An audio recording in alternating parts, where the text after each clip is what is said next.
Hello everyone. आज हम MPPSC mains paper 2 part B में शिक्षण प्रणाली के अंतर्गत बालिकाओं की शिक्षा से संबंधित मुद्दे को पढ़ेंगे, जो कि सिलेबस में 8.3 में दिया है। और जो नया सिलेबस है एमपीपीएससी 2020 का नया सिलेबस जो मेंस का है उसमें पॉइंट 3 में दिया गया है। तो बालिकाओं की शिक्षा से संबंधित मुद्दों के बारे में अपन इसमें डिस्कस करेंगे। तो किसी भी देश में अगर उसकी अर्थव्यवस्था में विकास को और तेजी गति देना है, अर्थव्यवस्था के विकास में जो अहम योगदान होता है वो पुरुष और महिला दोनों पे मिलाकर होता है। और जब तक अपन महिलाओं की शिक्षा पे निवेश नहीं करेंगे और बालिकाओं को नहीं पढ़ाएंगे, स्कूल नहीं देंगे, तो हमारी आर्थिक स्थिति बहुत ज़्यादा कमज़ोर होगी। क्योंकि पुरुषों की आर्थिक गतिविधियों में लीन होने मात्र से किसी भी देश की आधी जनसंख्या अगर बेरोजगार है या फिर वो आर्थिक गतिविधियों से दूर है और आधी जनसंख्या काम कार्य करती है, तो कैसे भी उस देश का भला नहीं हो सकता और उसका आर्थिक विकास नहीं हो सकता। तो इसी मुद्दे को लेकर बालिकाओं की शिक्षा पर विशेष ध्यान दिया जा रहा है, ताकि वो मुख्य धारा के जो आर्थिक गतिविधियां हैं उन पर सम्मिलित हो सकें। इसके अलावा वो शिक्षित हों, जिससे घर में जो कि बाल मृत्यु दर या शिशु मृत्यु दर, इसके अलावा मातृ मृत्यु दर हैं, इसके अलावा जितने भी केंद्र सरकार की योजनाएं हैं जो कि स्वास्थ्य से संबंधित योजनाएं हैं या अन्य योजनाएं हैं, उनमें भी शिक्षा का डायरेक्ट इफेक्ट पड़ता है, प्रभाव पड़ता है। तो अगर कोई भी सरकार बालिकाओं की शिक्षा पर निवेश करती है तो वो ये समझती है कि वो एक परिवार की शिक्षा पर निवेश कर रही है। और साथ ही साथ एक परिवार तब शिक्षित होता है जब वहाँ के महिलाओं को शिक्षा प्राप्त होती है, ताकि वो घर के वातावरण और उसमें जो शिक्षा के प्रभाव है, जिसकी वजह से जो रूढ़िवादी प्रथा हैं इनको भी वो आराम से दूर कर सकते हैं और इनके प्रति वो अपनी आवाज़ बुलंद कर सकते हैं जब उन्हें शिक्षित किया जाएगा। तो जवाहरलाल नेहरू साहब ने इसी को देखते हुए एक स्टेटस दिया था कि आप किसी राष्ट्र में महिलाओं की स्थिति देखकर उस राष्ट्र के हालत को बता सकते हैं। ये उन्होंने स्टेटस दिया था कि आप किसी भी राष्ट्र की स्थिति को ये देखकर बता सकते हैं कि उस देश की महिलाओं की स्थिति क्या है, चाहे वो शैक्षिक स्थिति क्या है या उस देश में महिलाओं की वर्तमान स्थिति या आर्थिक गतिविधियों में उनकी संलिप्तता या लैंगिक असमानता या लैंगिक भेदभाव कितना है। ये देखकर आप उस देश की आर्थिक गतिविधि या आर्थिक स्थिति को स्पष्ट रूप से बता सकते हैं। किसी भी राष्ट्र के सामाजिक और आर्थिक विकास में महिलाओं की भूमिका को अनदेखा नहीं किया जा सकता। महिला और पुरुष दोनों समान रूप से समाज के दो पहियों की तरह कार्य करते हैं और समाज को प्रगति की ओर ले जाते हैं। दोनों की समान भूमिका को देखते हुए यह आवश्यक है कि उन्हें शिक्षा सहित अन्य सभी क्षेत्रों में समान अवसर दिए जाएं, क्योंकि यदि कोई एक पक्ष भी कमजोर होगा तो सामाजिक प्रगति संभव नहीं है। आर्थिक गतिविधि या आर्थिक प्रगति किसी देश की विकास, जो समावेशी विकास की भी अवधारणा चल रही है, या फाइनेंशियल इंक्लूजन, वित्तीय समावेशन की जो बात की जा रही है, उसमें अगर किसी एक पक्ष को देखा जाए और एक पक्ष को छोड़ दिया जाए तो कोई भी कल्याणकारी योजना या फिर कोई भी आर्थिक गतिविधि या आर्थिक योजना सरकार का सफल नहीं होगा जब तक कि उसमें महिलाओं की भूमिका या दोनों महिला और पुरुष दोनों की भूमिका समान रूप से नहीं होंगी, तो वो देश का विकास नहीं हो सकता। अगर वर्तमान की बात करें कि भारत में वर्तमान में महिलाओं की शिक्षा पर क्या है, व्यवहारिकता पे देखें कि व्यवहार में देखें कि शिक्षा किस स्थिति पे है वर्तमान में, तो अभी भी बहुत ज़्यादा गिरी हुई स्थिति पे देखा जा सकता है। विश्व के हिसाब से भी, या विश्व के औसत जो शैक्षिक स्थिति है वो भी भारत की महिलाओं की नहीं है। तो वर्तमान समय में देश की व्यवहारिकता शायद कुछ अलग ही है। वर्ष 2011 की जनगणना के अनुसार देश में महिला साक्षरता दर मात्र 64% है, और जबकि वहीं पे पुरुष साक्षरता दर कितना है, 82.14% है। तो इसमें क्या है कि जो साक्षरता का जो एवरेज है या औसत है भारत का, वो भी बहुत कम आ रहा है। और इसके अलावा जो भारत की महिला साक्षरता दर है वो विश्व के औसत साक्षरता दर 79.7 से काफ़ी कम है। भारत के औसत साक्षरता दर भी जो विश्व की महिला साक्षरता दर है उससे कम है। तो ये बहुत बड़ी चिंताजनक विषय है कि भारत में अभी भी, जबकि आज़ादी के लगभग 70 साल पूरे हो चुके हैं, तो इसके बाद भी भारत की ये स्थिति बनी हुई है साक्षरता को लेकर और महिलाओं की स्थिति को लेकर। और यही स्थिति महिलाओं में सबसे ज़्यादा रूढ़िवादी प्रथा को जगह देती है। और इसके अलावा समाज में जो उनकी स्थिति है, जो लैंगिक भेदभाव लगातार वो हो रहा है, या फिर लड़कियों को कमज़ोर समझा जा रहा है, या उनके सुरक्षा के प्रति बहुत सारे इंतजाम करने के बाद भी जो पूरे नहीं हो पा रहे हैं, उनके पीछे यही है कि आज भी समाज में उस स्तर की शिक्षा नहीं मिल पाई है जिस स्तर की शिक्षा की आवश्यकता है। तो भारत में महिला शिक्षा की वर्तमान परिदृश्य क्या है, कि वर्तमान स्थिति क्या है। तो भारत में पुरुषों की तुलना में महिलाओं की साक्षरता दर काफ़ी कम है। 2011 की जनगणना के अनुसार राजस्थान में सबसे कम महिला साक्षरता दर था, इसके बाद बिहार में। बिहार में सबसे कम महिला साक्षरता दर था, इसके बाद राजस्थान में। और इसके अलावा जनगणना के अनुसार भी अगर देखा जाए तो जो महिला साक्षरता दर है वो औसत से भी कम है, और जबकि औसत साक्षरता दर भारत की कितनी है, 74.04% है। और वहीं पर महिला साक्षरता दर कितना है, 64.46% है। तो ये वर्तमान परिदृश्य है। इसके अलावा बहुत कम लड़कियों का दाखिला कराया जाता है और उनमें से भी कई बीच में ही स्कूल छोड़ देती हैं। इसके अलावा रूढ़िवादी संस्कृति रवैये के कारण स्कूल नहीं जा पाती।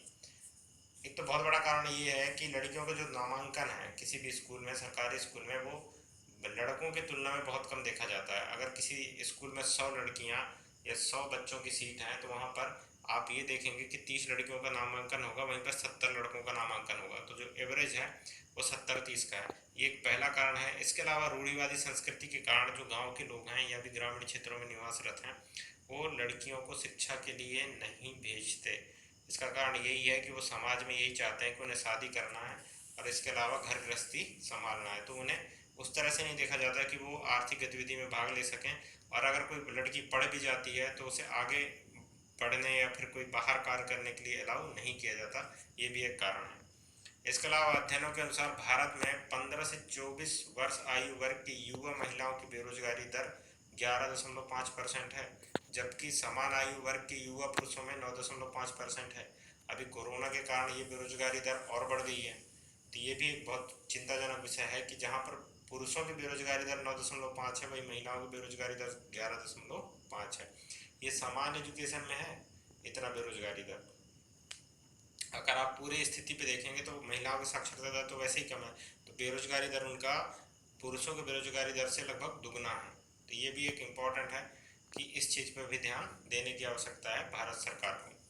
वर्ष 2018 में राष्ट्रीय बाल अधिकार संरक्षण आयोग द्वारा जारी रिपोर्ट में कहा गया कि 15 से 18 वर्ष आयु वर्ग की लगभग 39.4% लड़कियां स्कूली शिक्षा हेतु किसी भी संस्थान में पंजीकृत नहीं हैं।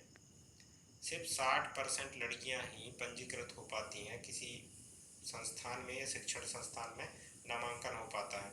और यही एक बहुत बड़ा कारण है कि देश अभी भी महिला शिक्षा या महिलाओं की स्थिति को लेकर सजग नहीं हो पाया है। और इनमें से अधिकतर या तो घरेलू कार्यों में संलग्न होती हैं या भीख मांगने जैसे कार्यों में संलग्न होते हैं। जो बाकी बचे 40% जो बच्चे हैं उनमें से अधिकतर लोग या तो भीख मांगने का कार्य करते हैं या फिर घरेलू कार्यों में संलग्न होते हैं, जिनमें उन्हें बाल मजदूरी कराया जाता है। ये बहुत बड़ा कारण है महिलाओं की शिक्षा पर और महिलाओं की स्थिति को सुधारने की दिशा में जो असफलता है सरकार की, वो इसका भी एक मुख्य कारण है। इसके अलावा आंकड़ों के अनुसार भारत में अभी भी लगभग 145 मिलियन महिलाएं हैं जो मतलब पढ़ने लिखने में असमर्थ हैं। लगभग 145 मिलियन महिलाएं हैं जो किसी भी भाषा को पढ़ नहीं सकती या लिख नहीं सकती, मतलब असमर्थ हैं। इनको प्रौढ़ शिक्षा के माध्यम से भी इनकी स्थिति को सुधारने की कोशिश किया गया था सरकार के द्वारा, लेकिन उतनी सफलता नहीं मिली। उल्लेखनीय है कि भारत के ग्रामीण क्षेत्रों में शहरी क्षेत्रों के अपेक्षाकृत स्थिति और अधिक गंभीर है। ये बहुत बड़ी स्थिति है क्योंकि शहरी क्षेत्र में जो शिक्षा का दर है वो अधिक है, और इसके अलावा जो शहरी क्षेत्रों में विकास की दर है वो भी अच्छा है, संरचना भी अच्छा है, बुनियादी सुविधाएं भी अच्छी है। तो वहाँ पर जो महिलाओं की स्थिति है वो ग्रामीण क्षेत्रों की महिलाओं की स्थिति से कहीं बेहतर है। ये कुछ स्थितियों में, कई स्थितियों में महिलाएं ग्रामीण महिलाएं ज़्यादा बेहतर स्थिति में शहरी महिलाओं से। तो ये बहुत सारे कारण हैं जिनमें से सुरक्षा एक मुख्य कारण है, रूढ़िवादी संस्कृति है, समाज है, और इसके अलावा पुरुष प्रधान समाज इसका सबसे बड़ा कारण है भारत के परिप्रेक्ष्य में। अगर बात किया जाए कि भारत में महिलाओं की शिक्षा किस स्थिति या किस प्रकार से बढ़ी है या घटी है, तो उसका सबसे बड़ा जो अपन विभाजन देख सकते हैं तो वो 3 स्तरों पर देख सकते हैं। एक तो प्राचीन काल या वैदिक काल, महिलाओं की क्या स्थिति थी और क्या कैसी शिक्षा उनको प्रोवाइड किया जाता था। इसके अलावा एक है ब्रिटिश काल, जबकि भारत गुलाम था, या फिर ब्रिटिश कालीन जब हम पर ब्रिटिशर राज कर रहे थे उस टाइम महिलाओं की शिक्षा के विषय में क्या ध्यान दिया गया। और तीसरा है स्वतंत्र भारत में, स्वतंत्र भारत में महिलाओं की शिक्षा में कौन कौन से उल्लेखनीय कार्य किए गए या कदम उठाए गए हैं भारत सरकार के द्वारा। तो पहले बात करते हैं वैदिक काल में या प्राचीन काल में। प्राचीन काल में महिलाओं की शिक्षा के बारे में काफ़ी अच्छा स्थिति था, उन्हें समाज में समान स्थिति दिया जाता था, और जो समाज था वो मात्र सत्तात्मक समाज था और उसमें महिला और पुरुष को समान अधिकार प्राप्त थे निर्णय लेने के, कार्य करने के और आर्थिक गतिविधियों में सम्मिलित होने के। तो ये एक अच्छा युग कहा जा सकता है प्राचीन वैदिक काल को। तो प्राचीन वैदिक काल लगभग 3000 से अधिक वर्ष पूर्व वैदिक काल के दौरान महिलाओं को समाज में एक प्रतिष्ठित स्थान प्राप्त था। ये इम्पोर्टेंट है। पुरुषों के समान समाज का एक महत्वपूर्ण अंग माना जाता था। महिलाओं को, जैसे अभी पुरुष प्रधान समाज में पुरुषों को एक महत्वपूर्ण अंग माना जाता है किसी भी समाज का, तो उसी तरह उस टाइम महिलाओं को भी महत्वपूर्ण अंग माना जाता था किसी समाज के चलाने या उनके देखरेख करने के लिए। वैदिक अवधारणा के स्त्री शक्ति सिद्धांत के अनुसार महिलाओं की देवी के रूप में पूजा शुरू हुई। वैदिक काल से ही महिलाओं को देवी के रूप में पूजना शुरू किया गया और इसका सबसे बड़ा जो उदाहरण है वो हमारी देवी है सरस्वती, जो कि ज्ञान की देवी के रूप में प्रसिद्ध हुई। ये इसी वैदिक काल की देन है, जहाँ पर नारी को देवी की तरह पूजा जाता था और उनकी शिक्षा का भी पूर्ण रूप से व्यवस्था की जाती थी। वैदिक शास्त्र कहते हैं कि लड़कों के समान लड़कियों को उचित देखभाल के साथ पोषित और प्रशिक्षित किया जाना चाहिए। जितना आप लड़कों पर ध्यान देते हैं या लड़कों की शिक्षा पर आप निवेश करते हैं, या जिस तरह से भी आप लड़कों पर निवेश करते हैं, उतने निवेश आपको अपने लड़कियों पर भी करना होगा। उनकी देखभाल उसी प्रकार से करनी होगी जिससे लड़कियां भी मजबूत बन सकेंगी और कार्य कर सकेंगे। और इसके अलावा वर्तमान जो परिपेक्ष है, ये वर्तमान परिप्रेक्ष्य में जो आर्थिक गतिविधियां उनमें वो सम्मिलित हो सकेंगी। वैदिक साहित्य में उन महिलाओं का भी उल्लेख किया गया है जिन्होंने वैदिक अध्ययन का रास्ता चुना। बहुत सारी महिलाएं वैदिक काल में ही, लोकमुद्रा जैसी महिलाएं जो कि उस समय साहित्य के या फिर वैदिक साहित्य के लिए अपने मार्ग को चुनी और उसे अपनाया और शिक्षा को ही अपना एक तरह से आराध्य माना। तो ये था वैदिक काल का। अब ब्रिटिश इंडिया, जब भारत गुलाम हुआ ब्रिटिशरों का, तो उस टाइम की स्थिति क्या थी शिक्षा को लेकर, कि भारत में शिक्षा को किस तरह से देखा गया उस समय पर, या उस पूरे पीरियड को 200-250 साल का जो गुलामी का पीरियड था भारत का, उस टाइम किस तरह से ब्रिटिशरों ने भारत का शोषण किया या भारत की महिलाओं की शिक्षा के लिए क्या कदम उठाए। तो पहला ऑल गर्ल्स बोर्डिंग स्कूल वर्ष 1821 में दक्षिण भारत के तिरुवनवैली में स्थापित किया गया था। पहली बार महिला शिक्षा के बारे में सोचा गया और स्कूल, बोर्डिंग स्कूल, एक तौर से छात्रावास के रूप में स्कूल जो बनाए जाते हैं उन्हें बोर्डिंग स्कूल कहा जाता है। तो ये बोर्डिंग स्कूल बनाया गया था पहली बार दक्षिण भारत के तिरुवनंतवैली में, और यहीं से महिलाओं की शिक्षा की शुरुआत मानी जा सकती है। और यहीं से ब्रिटिशरों ने महिला शिक्षा पर विशेष ध्यान तो नहीं कह सकते, लेकिन ध्यान देना शुरू किया था। वर्ष 1840 तक स्कॉटिश चर्च सोसाइटी द्वारा, मतलब जो क्रिश्चियन धर्म के स्कॉटिश चर्च सोसाइटी था, वो 1840 में दक्षिण भारत में निर्मित 6 स्कूल मौजूद थे, जिनमें से कुल 200 लड़कियों का नामांकन कराया गया। ये बहुत इंपॉर्टेंट है कि सबसे पहले तो 6 स्कूलों में 200 लड़कियों का नामांकन कराया गया। कौन से? स्कॉटिश चर्च सोसाइटी के द्वारा 1840 में। 1848 में पूर्व में गर्ल्स स्कूल की शुरुआत करने वाले ज्योतिबा फुले और उनकी पत्नी सावित्रीबाई फुले पश्चिम भारत में भी महिला शिक्षा के क्षेत्र में अग्रणी थे। इम्पॉर्टेंट है, जो पहला स्कूल बनाया गया था महिलाओं के लिए, बालिका स्कूल जो खोला था, वो कौन खोला थे? तो वो खोले थे ज्योतिबा फुले और सावित्रीबाई फुले, पुणे महाराष्ट्र में।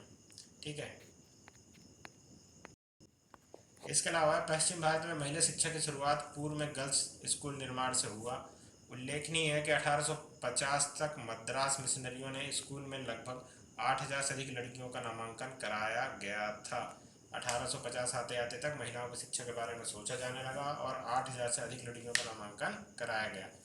सबसे जो शिक्षा के क्षेत्र में नया जो कानून आया था वो आया था वुड डिस्पैच, जिसने 1854 में महिलाओं की शिक्षा और उनके लिए रोजगार की आवश्यकता को स्वीकार किया। वुड डिस्पैच जो लाया गया था 1954 में, उन्होंने शिक्षा और उनके लिए रोजगार की आवश्यकता को स्वीकार किया। और यहीं से वुड डिस्पैच कई बार प्री में पूछा जाता है किससे संबंधित है, तो ये संबंधित है शिक्षा से।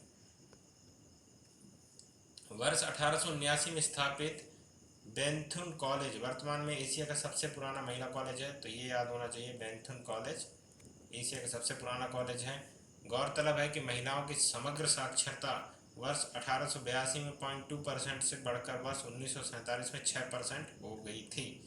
तो एक इम्पॉर्टेंट डाटा है, फैक्ट के रूप में आप याद कर सकते हैं कि 1947 में महिलाओं की कितना परसेंट साक्षरता था? तो 6%। स्वतंत्रता के बाद भारत में शिक्षा के क्षेत्र में विशेष ध्यान दिया गया और धीरे धीरे ये महसूस किया गया कि महिला शिक्षा को भी बढ़ावा देना पड़ेगा, जितना कि आप नॉर्मल शिक्षा या सामान्य शिक्षा को बढ़ावा देना है, जिसमें लड़कों की भागीदारी तो बहुत ज़्यादा है या लड़कियों की भागीदारी समान है, लेकिन लड़कियों की जो भागीदारी है उसको भी बढ़ाना होगा, ये सरकार ने तय किया और जाना। तो स्वतंत्रता के समय देश में महिला साक्षरता दर काफ़ी कम थी, जिसे सरकार द्वारा नज़रअंदाज नहीं किया जा सकता था। इस तथ्य को ध्यान में रखते हुए वर्ष 1958 में सरकार ने महिला शिक्षा पर राष्ट्रीय समिति गठन किया। एक इम्पॉर्टेंट है कि 1958 में महिला शिक्षा पर राष्ट्रीय समिति गठन किया गया, जिसकी सभी सिफारिशें बाद में स्वीकार कर ली। सरकार ने इनके द्वारा जितने भी सिफारिशें की गई थी उन्हें बिना किसी शर्त के स्वीकार कर ली और उन्हें अप्लाई भी किया, लागू भी किया। 1959 में गठित समिति में लड़कों एवं लड़कियों के लिए समान पाठ्यक्रम को विभिन्न चरणों में लागू करने की सिफारिश की गई। 1959 में जब नया रूप से इसको संशोधित किया गया या इसके बारे में सर्वेक्षण या इसका निरीक्षण किया गया, तो देखा गया कि लड़के लड़कियों का जो पाठ्यक्रम था उसे अलग अलग न रखकर एक किया गया और उसे विभिन्न चरणों से लागू किया गया, ना कि एक ही चरण में लागू कर दिया गया हो। 1964 में स्थापित शिक्षा आयोग ने बड़े पैमाने पर महिला शिक्षा के विषय में बात की और 1968 में भारत सरकार में एक राष्ट्रीय नीति विकसित करने की सिफारिश की। इसके अलावा वर्तमान में महिला शिक्षा हेतु उच्च शिक्षण संस्थानों में आरक्षण की व्यवस्था भी की गई है। किसके लिए? महिलाओं के लिए, और साथ ही साथ इनके नौकरी में भी आरक्षण दिया गया, जिससे इनके शिक्षा को बढ़ावा दिया जा सके, और इसके अलावा अन्य योजनाएं भी बनाई गई हैं। अब सबसे इम्पोर्टेंट है बालिका शिक्षा की आवश्यकता क्यों है। अगर उन्हें शिक्षा ना दिया जाए तो भी क्या प्रभाव पड़ेगा समाज पर। तो बालिका शिक्षा इसलिए जरूरी है क्योंकि जितने भी समाज के आर्थिक गतिविधि हों, चाहे सामाजिक गतिविधि हों, चाहे वो स्वास्थ्य के हों, चाहे बुनियादी सेवाओं की हो, सभी गतिविधियां समाज के दोनों, पुरुष और महिला दोनों पर बराबर ही बटी हुई हैं, और दोनों की जनसंख्या बराबर है तो दोनों का समाज और आर्थिक गतिविधियों में बराबर की हिस्सेदारी होगा। इससे समाज के जो जितने भी रूढ़ी प्रथा हैं या फिर जितने भी ऐसे चीज़ें हैं समाज में जो उनके लैंगिक असमानता को बढ़ाते हैं, उन्हें कम करेगा और महिलाओं को एक सम्मानपूर्ण या गरिमामय जीवन जीने या गरिमापूर्ण जीवन जीने के लिए प्रेरित करेगा।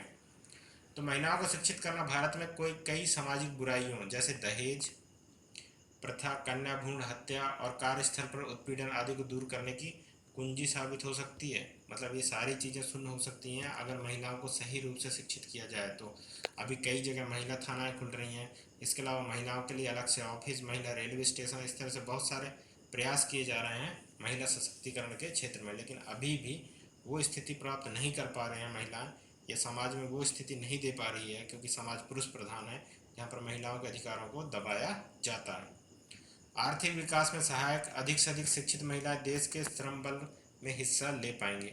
सबसे इम्पोर्टेंट यही है कि किसी देश के आर्थिक विकास तभी संभव है या कोई देश विकसित तभी बन पाएगा जब वहाँ की महिलाओं की भागीदारी रोजगार में, आर्थिक गतिविधियों में, इसके अलावा शिक्षा में बराबर की हो।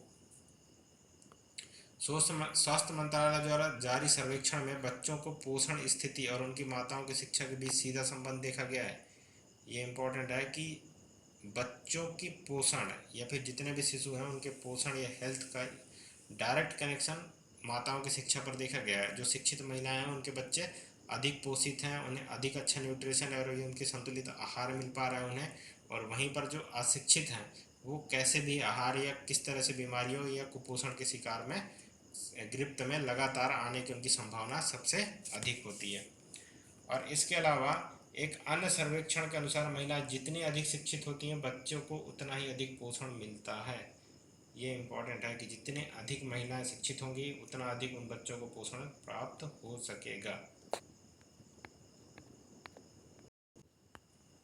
इसके अलावा अर्थशास्त्रियों के अनुसार लड़कियों की शिक्षा उन्हें परिवर्तन एजेंट के रूप में उभारने में सक्षम बनाती है। किसी भी समाज में नया परिवर्तन लाने में महिला शिक्षा का बहुत बड़ा योगदान है, क्योंकि वो परिवर्तन एजेंट के रूप में कार्य करेंगी अगर उन्हें शिक्षा अच्छे से दिया जाता है और उनके अधिकारों को सही रूप से लागू किया जाता है समाज में। तो बालिका शिक्षा के मार्ग में बाधाएं क्या हैं? तो बाधाएं तो वही हैं, भारतीय समाज पुरुष प्रधान है।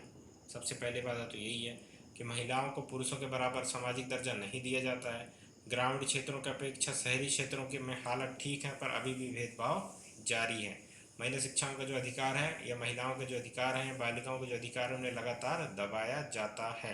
क्यों दबाया जाता है? क्योंकि भारतीय समाज पुरुष प्रधान है और वो पुरुष के स्थिति या उनके कार्य करने की क्षमता को ज़्यादा आंकती है। हम तेज़ी से प्रगति कर रहे हैं, परंतु लैंगिक असमानता ये बहुत बड़ा इंपॉर्टेंट टॉपिक है। यूएन का भी बहुत बड़ा मुख्य रूप से जो टॉपिक है उसमें ये देखा जाता है, लैंगिक असमानता। लैंगिक असमानता की चुनौती आज भी हमारे समक्ष एक कठोर वास्तविकता के रूप में खड़ी है। यहाँ तक कि देश में कई शिक्षित और कामकाजी शहरी महिलाएं भी लैंगिक असमानता अनुभव करती हैं। तो लैंगिक असमानता ऐसा नहीं है कि रूढ़िवादिता के चक्कर में है या फिर ग्रामीण क्षेत्र में है, ये पुरुषवादी मानसिकता या सामंतवादी मानसिकता की वजह से भी देखने को मिलती है। इसके अलावा जो सबसे इम्पोर्टेंट चीज़ है वो समाज में महिलाओं के कार्य को कम आंका जाता है। उन्हें ये देखा जाता है कि कोई विशिष्ट कार्य सिर्फ पुरुष ही कर सकता है, महिलाएं नहीं कर सकती। तो समाज में ये मिथ काफ़ी प्रचलित है कि किसी विशेष कार्य का परियोजना के लिए महिलाओं की दक्षता उनके पुरुष समकक्षों के मुकाबले कम होती है और इसी कारण देश में महिलाओं तथा पुरुषों के औसत वेतन में काफ़ी अंतर है। ये इम्पोर्टेंट है, जहाँ जिस काम के लिए पुरुषों को ज़्यादा वेतन दिया जाता है उसी काम के लिए वो समान काम के लिए महिलाओं को कम वेतन दिया जाता है। हालांकि इसके प्रति बहुत सारे कानून बनाए गए, तब भी अभी भी ये ग्रामीण और शहरी क्षेत्रों में कार्य करने के दौरान देखा जाता है। देश में महिला सुरक्षा अभी एक बड़ा मुद्दा बना हुआ है, जिसके कारण अभिभावक लड़कियों को स्कूल भेजने से कतराते हैं। महिला सुरक्षा तो हमेशा से भारत की एक बहुत बड़ी परेशानी का कारण बना हुआ है, जिसमें महिलाएं बहुत ज़्यादा असुरक्षित महसूस करती हैं, तो उनकी शिक्षाएं लिमिटेड हो जाती हैं, सीमित हो जाती हैं और अभिभावक भी उन्हें बाहर भेजने से हमेशा कतराते हैं और सोचते हैं। अब बालिका शिक्षा के प्रसार या फिर बालिका शिक्षा के निदान के लिए क्या प्रयास कर रही है सरकार, या फिर किन किन प्रयासों के माध्यम से बालिका शिक्षा पर ध्यान दे रही है? तो सबसे पहला जो माध्यम है वो है बेटी बचाओ बेटी पढ़ाओ की शुरुआत वर्ष 2015 में देश भर में घटते लिंग अनुपात के मुद्दे को संबोधित करने के हेतु की गई थी। ये इंपॉर्टेंट है, जो लिंग अनुपात लगातार गिर रहा था उसके कम करने के लिए या फिर उसको सुधार लाने के लिए बेटी बचाओ बेटी पढ़ाओ योजना की शुरुआत किया गया था। ये महिला और बाल विकास मंत्रालय, स्वास्थ्य एवं परिवार कल्याण मंत्रालय तथा मानव संसाधन मंत्रालय की संयुक्त पहल है। कभी कभी पूछता है कि इनमें से कौन सा मंत्रालय इस योजना से नहीं जुड़ा है। इनमें से 3 ऑप्शन दे सकता है प्री में, तो कौन कौन सा है? महिला एवं बाल विकास मंत्रालय, स्वास्थ्य एवं परिवार कल्याण मंत्रालय, मानव संसाधन मंत्रालय MHRD। ठीक है, इसके तहत कन्या भ्रूण हत्या रोकने, स्कूलों में लड़कियों की संख्या बढ़ाने, स्कूल छोड़ने वालों की संख्या को कम करने, शिक्षा के अधिकार के नियमों को लागू करने और लड़कियों के लिए शौचालय के निर्माण में वृद्धि जैसे उद्देश्य निर्धारित किए गए हैं बेटी बचाओ बेटी पढ़ाओ योजना के तहत। इसके अलावा सरकार के द्वारा कस्तूरबा गांधी बालिका विद्यालय योजना की शुरुआत वर्ष 2004 में विशेष रूप से कम साक्षरता दर वाले क्षेत्रों में लड़कियों के लिए प्राथमिक स्तर की शिक्षा व्यवस्था करने हेतु की गई है। ये एक इम्पॉर्टेंट है, कस्तूरबा गांधी बालिका विद्यालय योजना। इसके बारे में हम पहले भी योजनाओं में पढ़ चुके हैं और यहीं पे साक्षरता दर वाले, जो निम्न साक्षरता दर वाले क्षेत्रों में लड़कियों की प्राथमिक स्तर की शिक्षा की व्यवस्था करने हेतु की गई है। महिला साक्षरता या सामाख्या कार्यक्रम की शुरुआत वर्ष 1989 में राष्ट्रीय शिक्षा नीति 1986 के लक्ष्यों के अनुसार महिलाओं की शिक्षा में सुधार और उन्हें सशक्त करने हेतु की गई थी। इसका इंपॉर्टेंट रोल क्या है? शिक्षा में सुधार और उन्हें सशक्त करने हेतु की गई थी। यूनिसेफ भी देश में लड़कियों की गुणवत्तापूर्ण शिक्षा प्रदान करने हेतु भारत सरकार के साथ कार्य कर रहा है। यूनिसेफ क्या है? एक संस्था है, अंतर्राष्ट्रीय संस्था है। किसका अभिकरण है? तो संयुक्त राष्ट्र संघ का है, जो बच्चों और चाइल्ड न्यूट्रिशन के क्षेत्र पर काम करता है। वो भी शिक्षा के क्षेत्र में, महिलाओं की शिक्षा के क्षेत्र में भारत सरकार के साथ मिलकर कार्य कर रही है। इसके अलावा जो मोस्ट इम्पॉर्टेंट है वो नए कदम, मतलब जो नवोन्मेषण की पहल है, वो झारखंड सरकार के द्वारा देखा जा रहा है, या उनके महिलाओं की शिक्षा में उत्थान में जो झारखंड सरकार की विशेष पहल है वो क्या है? 9वीं और 12वीं तक के सभी छात्रों के लिए मुफ्त वर्दी या फिर यूनिफॉर्म, नोटबुक और इसके अलावा पाठ्य पुस्तक, ये सारी चीज़ें उन्हें मुफ्त में उपलब्ध कराई जाएंगी। किनको? बालिकाओं को। तो ये एक अच्छा पहल है। ये पहल सभी राज्यों को अपनाना चाहिए बालिका शिक्षा के लिए बेहतर कार्य करने के लिए। ये भी पूछा जाता है बेटी बचाओ बेटी पढ़ाओ योजना क्या है, अभी भी पूछा जा सकता है। तो इसकी जो शुरुआत हुई थी वो 22 जनवरी 2015 को किया था। किसने किया था? तो भारत के प्रधानमंत्री नरेंद्र मोदी जी ने किया था। तो बेटी बचाओ बेटी पढ़ाओ योजना महिला एवं बाल विकास मंत्रालय, स्वास्थ्य मंत्रालय, परिवार कल्याण मंत्रालय, मानव संसाधन विकास की एक संयुक्त पहल के रूप में समन्वित एवं अभिसरित प्रयासों के अंतर्गत बालिकाओं को संरक्षण और सशक्त करने के लिए बेटी बचाओ बेटी पढ़ाओ योजना की शुरुआत 22 जनवरी 2015 को किया गया था। तो ये इतने मंत्रालय अपन को याद होना चाहिए। और इसके प्रयास क्या थे? तो बालिकाओं को संरक्षण देना, लिंग अनुपात को सुधारना, भ्रूण हत्या को रोकना और उनके शिक्षा के लिए प्रयास करना, ये जो बेटी बचाओ बेटी पढ़ाओ योजना है उसके प्रमुख उद्देश्य हैं। जिससे निम्न लिंगानुपात वाले 100 जिलों में प्रारंभ किया गया है। ठीक है, यूटी और राज्य मतलब स्टेट और यूनियन टेरिटरी दोनों में जो सबसे कम लिंगानुपात रखते हैं 100 ऐसे जिले, उन पर अभी शुरू किया गया है। इसके अलावा अब सभी जिलों में इसको लागू कर दिया गया है। पीएम नरेंद्र मोदी जी ने बेटी बचाओ बेटी पढ़ाओ योजना की शुरुआत बेटा बेटी एक समान के नारे से शुरू किया था। तो ये भी इम्पोर्टेंट है, पूछा जा सकता है कि किस नारे के साथ पीएम नरेंद्र मोदी ने इस योजना की शुरुआत की थी। इस योजना के उद्देश्य क्या है? तो बालिकाओं की शिक्षा सुनिश्चित करना पहला उद्देश्य है। दूसरा, बालिकाओं का अस्तित्व और सुरक्षा सुनिश्चित करना, और जो पक्षपाती लिंग चुनाव की प्रक्रिया का उन्मूलन करना, मतलब जो भ्रूण हत्या है उसको रोकना। क्योंकि कई बार बेटे की चाहत में जो भ्रूण है उन्हें गिराया जाता है और उनका अबॉर्शन कराया जाता है, जिससे बहुत ज़्यादा परेशानी मातृ मृत्यु दर में और बाल मृत्यु दर में तो होती है, साथ ही साथ इससे लिंग पहचान करके हत्या से लिंग अनुपात में भी बहुत ज़्यादा फर्क पड़ता है। अब योजना के कौन कौन से मुख्य बिंदु हैं? तो सभी ग्राम पंचायतों में गुड्डा गुड्डी बोर्ड लगाए जाएंगे। हर महीने इस बोर्ड से संबंधित गांव के बालक बालिका अनुपात को दर्शाया जाएगा। इसके प्रमुख बिंदु हैं जिससे लगातार इसका जो मोनेटाइजेशन है या मॉनिटरिंग है वो लगातार हो सके, और साथ ही देखा जा सके कि हर गांव में बच्चे और बच्चियों की जन्म अनुपात किस तरह परिवर्तित हो रहे हैं। ग्राम पंचायत हर लड़की का जन्म होने पर उसके परिवार को तोहफा भेजेगी। ग्राम पंचायत साल में कम से कम 1 दर्जन लड़कियों का जन्मदिन मनाएगी। ये सारे इस योजना के अंतर्गत ही करना है। इसके अलावा सभी ग्राम पंचायत के लोगों को बेटी बचाओ बेटी पढ़ाओ की शपथ दिलाई जाएगी, और किसी गांव में अगर बालक बालिका अनुपात बढ़ता है तो वहां की ग्राम पंचायत को सम्मानित भी किया जाएगा। ये सारे इस योजना के अंतर्गत समन्वित किए गए हैं। किसी गांव में अगर बालक बालिका अनुपात बढ़ता है तो वहां की ग्राम पंचायत को सम्मानित किया जाएगा, और वहां की ग्राम पंचायत को विशिष्ट रूप से कार्य करने हेतु अन्य रूप से प्रोत्साहन दिया जाएगा, ताकि वो बालक बालिका अनुपात को और ज़्यादा बढ़ा सके। बाल विवाह के लिए ग्राम प्रधान को जिम्मेदार माना जाएगा और उनके खिलाफ कार्रवाई होगी। जितने भी बालिकाएं हैं उनका बाल विवाह अगर किया जाता है उस ग्राम पंचायत में, तो उस ग्राम पंचायत के मुखिया को इसकी जिम्मेदारी ठहराया जाएगा, और जो भी सज़ा का प्रावधान होगा उसमें मुखिया को भी सज़ा का प्रावधान किया गया है। कन्या भ्रूण हत्या रोकने के बारे में जागरूकता फैलाने के लिए स्थानीय स्कूल और कॉलेजों को अभियान में शामिल किया गया है कि कन्या भ्रूण हत्या को कैसे रोका जाए, बालिका शिक्षा को कैसे बढ़ाया जाए। इन सभी मुद्दों में बात करने के लिए स्कूल कॉलेजों को जोड़कर कई सारे अभियान और प्रशिक्षण कार्यक्रम चलाए जा रहे हैं। अब इम्पॉर्टेंट ये है कि बेटी बचाओ बेटी पढ़ाओ योजना के क्या फ़ायदे हो सकते हैं समाज को या फिर लड़कियों को। तो कन्या भ्रूण हत्या को रोकने में मदद मिल रही है, और कन्या भ्रूण हत्या बहुत हद तक कम किया जा चुका है। जितनी पहले होती थी उतनी अब नहीं हो रही हैं। लड़कियों को आगे बढ़ने में मदद मिलती है, साथ ही लड़कियों के अंदर आत्मविश्वास बढ़ता है, वो नए कार्य करने के लिए उत्सुक होते हैं। लड़कियों के विवाह में यह स्कीम वित्तीय सहायता प्रदान करता है। अगर लड़कियों बेटी बचाओ बेटी पढ़ाओ योजना के अंतर्गत किसी बच्ची का रजिस्ट्रेशन किया गया है तो वो शादी के समय सहायता प्रदान करेंगे। इस योजना से लड़कियों को उच्च शिक्षा के लिए जाने का अवसर प्रदान होता है, क्योंकि वहाँ पर आरक्षण दिया गया है। इसके अलावा इससे लड़कियों को वित्तीय सहायता मिलती है इस योजना के अंतर्गत, ताकि वो अपने कार्यों को समायोजित कर सकें और अच्छी पहल के साथ कर सकें। जो 8.3 में अगला टॉपिक है वो है वंचित वर्ग। ठीक है, तो वंचित वर्ग सबसे पहले अपन को ये देखेंगे कि वंचित वर्ग क्या होते हैं या समाज में वंचित वर्ग किन्हें कहा जाता है, और इनके शिक्षा संबंधी मुद्दे क्या हैं, वंचित वर्गों को किस तरह से शिक्षा देने के लिए सरकार कदम उठा रही है।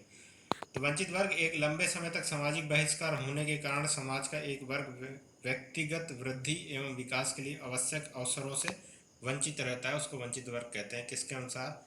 B.R. अम्बेडकर के अनुसार। बाबा साहब अम्बेडकर ये परिभाषा दिए थे या फिर ये स्टेटमेंट दिए थे कि एक लंबे समय तक सामाजिक बहिष्कार होने के कारण समाज का एक वर्ग व्यक्तिगत वृद्धि या विकास के लिए आवश्यक अवसरों से वंचित रह जाता है। वंचित वर्ग का सिंपल सा मतलब है कि ऐसे व्यक्ति जो उन अवसरों से वंचित रह जाता है या उन अवसरों को प्राप्त नहीं कर सकता जो कि एक आम नागरिक को आसानी से सरकार के द्वारा या फिर खुद के द्वारा प्राप्त किए जा सकते थे, लेकिन किन्हीं कारणवश वो अवसरों से वो चूक जाता है, जिसकी वजह से उसकी आर्थिक, सामाजिक और मनोवैज्ञानिक स्थिति बहुत ही कमज़ोर होती है और साथ ही साथ वो अलग थलग सा रहता है समाज से।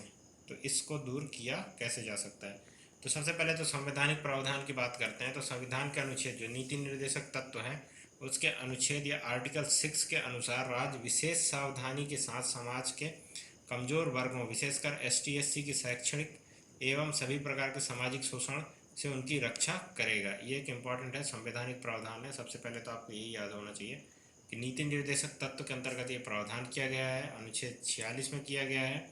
इसके अलावा मौलिक अधिकार में तो किया ही गया है। इसके अलावा अनुच्छेद आर्थिक हितों के अध्ययन को बढ़ावा देगा और सामाजिक अन्याय और सभी प्रकार के सामाजिक शोषण से उनकी रक्षा करेगा। अनुच्छेद 330, 332, 335, 338, 342 तक संविधान के 5वीं और 6वीं अनुसूची अनुच्छेद 46 में दिए गए लक्ष्य हेतु विशेष प्रावधानों के संबंध में कार्य करते हैं। समाज के कमजोर वर्ग के लाभार्थ इन प्रावधानों का पूर्ण उपयोग किए जाने की आवश्यकता है। जो सरकार ने जितने भी प्रावधान किए हैं वंचित वर्गों के लिए, अगर वो सारे प्रावधान वंचित वर्गों तक पहुंचते हैं तो उनके उत्थान से उन्हें कोई नहीं रोक सकता। और इसके अलावा विशेष प्रावधान तो वंचित समूहों के लिए क्या प्रयास किए गए हैं? तो उनको संरक्षण, समाज कल्याण योजना और आर्थिक विकास, इन तीनों के तहत जो भी क्या है वंचित वर्ग हैं उनकी सहायता और उन्हें समाज में एक बेहतर स्थिति प्रदान किया जा सकता है। आगे है राष्ट्रीय शिक्षा नीति 1986 का कार्य योजना POA 1992 के अनुपालन में SC ST के लिए प्राथमिक शिक्षा साक्षरता, माध्यमिक शिक्षा, उच्च शिक्षा विभाग की वर्तमान योजनाओं का विशेष प्रावधान किया गया है। 1986 में पहली बार महिलाओं की शिक्षा के बारे में विशेष रूप से जो भी वंचित वर्ग हैं उनके शिक्षा के बारे में ये ध्यान दिया गया था। तो इसके कुछ पॉइंट हैं कि किन किन टॉपिकों पर ध्यान दिया गया था। तो अब 300 की जनसंख्या के स्थान पर 200 की जनसंख्या हेतु एवं 1 किलोमीटर के जाने योग्य दूरी पर प्राथमिक स्कूल खोला जा सकेगा। माध्यमिक एवं माध्यमिक स्तर पर शिक्षा शुल्क की समाप्ति कर दी गई है।